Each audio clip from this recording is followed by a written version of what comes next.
su shekaran jiya wanda ake kaiyawa kuciya ta gajiya ce bai da lafiya ne asma ko jininsa ya yi hawa.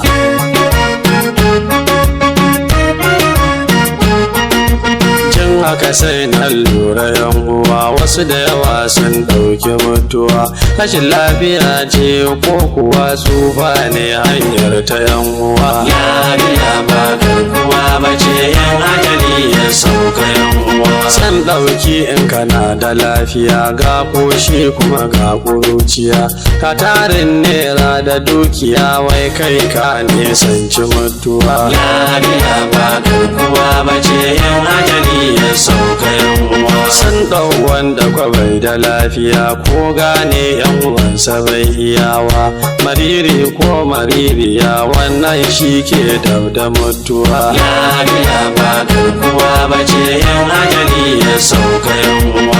Manufar waƙar tawayin kira dangi manya da yara kan mulku kuma mai ya hattara lafiya ba ta na mutuwa. Lafiya ba garkuwa ba ce yan ajali ya sauka yan uwa. Sai ka ga wani ranga-ranga ne ka zaci zai mutu yanzu ne shi ba a